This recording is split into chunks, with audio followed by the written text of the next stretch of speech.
الرحمن الرحیم. السلام علیکم دوستانو، امید کوم چې روغ جوړ به. دوستانو دې ویډیو کې به زه تاسو ته دا ښیم چې د تیر شوي دسمبر جنورۍ نه دا خبر راغلی و چې یاره موبایل رجسټر کوي. موبایل رجسټر کوي نو تر فروری پورې چې چا موبایل رجسټر کړی وي هغه پری رجسټر شوی وي او بعضې اټومیټیک رجسټر شوی وي. یعنی اټومیټیک هغه موبایل رجسټر شوی وي چې هغه ریګولر استعمالیدلی سیم آنو استعمالیدي سیمونه استعمالیده موبایل چینج شوی نو هغه اټومیټیک رجسټر شوی وي.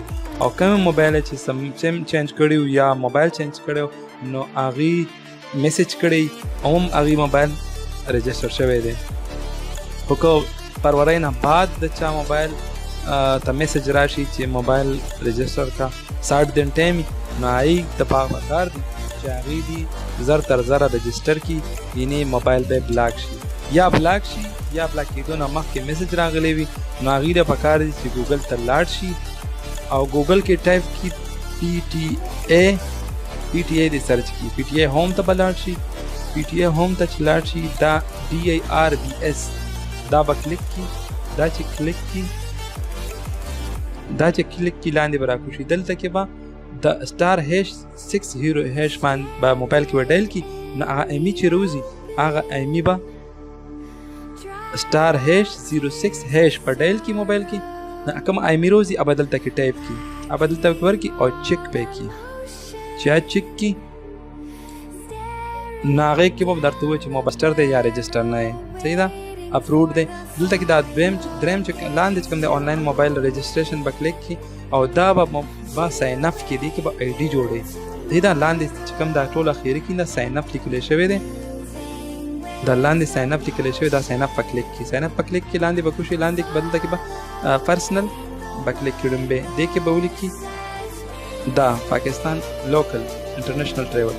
دا د دویم کې چې کوم دی نوم ولیکي خپل، دې کې موبایل نمبر، دې کې ایمیل، دې کې ضلع او دې کې چې کوم دی دې کې پوسټل ایډرس ستاسو ډاکخانه کوم پوسټل ډاکخانه وي هغه به پکې سرچ کړي. دې کې به NIC نمبر ورکړي، پاس ډاکخانه به ولیکي، ډاکخانه ایډرس لاندې NIC نمبر او د لاندې کې پاسپورت نمبر دا لازمي نه دی.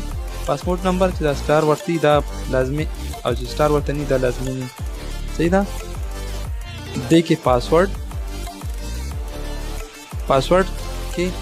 کې داسې کار دی چې پاسورډ کې به یو انسغټي یو کې ټاکي وي صرف او نور وړو کې ABC او 1 2 3. صحیح ده. دا پاسورډ کې شرط دی. دا به کلیک کی او ویریفایمنٹ به کلیک وکړي او سبمیټ به کی. صحیح ده.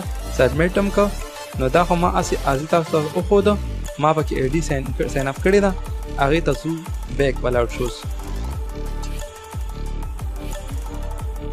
صحیح ده چې بیک لاړ شي دې پاسورډ کې دا یاد ساتئ چې دې کې یو انسا غټه وي یو ABC غټي او یو پکې ټاکي او نور ABC یا RC 1 2 3 دا ورته دا کې دا اوس ما ساین اپ کو لاګین به کوم دې کې ما خپل آی ډي ورکا کوم دې کې مې ساین اپ کړی و کوم آی ډي هغه آی ډي به پکې ورکي. او دا یاد ساتئ چې چا نمبر چې دغه کوئ د هغه په نوم د هغه په نمبر به آی ډي جوړوئ چاله چې رجسټریشن کوئ. صحیح ده. دې کې به دا لاندې دویم نمبر ووهئ موبایل رجسټریشن ټو پے ډیو ټیکس دغه کې. دې کې به کانټیکټ نمبر ورکړي خپل هغې نمبر به پکې ورکړي چاله چې رجسټریشن کوئ. صحیح ده. فرض کړه چې دا ارزي طور نمبر مې ورکړه.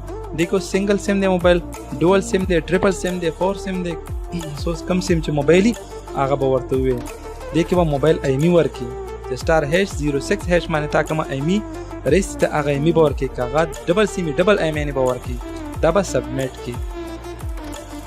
دا چې سبمیټ کړي نو دې کې به تا دلته کې یو بل وړوکی غونته ټولز راکولو شي یو پیج به اوپن شي هغې کې به تا ته لیکلي چې یاره ستا موبایل باندې دومره ټیکس دی یا دومره ټیکس دی نو هغې باندې به هغه ټیکس او ورڅ نمبر لیکلی شوي وي نه به کوم بینک کم چې تاسو هغه یوسئ تاسو ادا کړئ ستاسو موبایل به 2 ورځو کې کولو شي. دوستانو که ویډیو خوښ شوي نو پلیز ویډیو لایک کړئ شیر کړئ او زما چینل سبسکرایب کړئ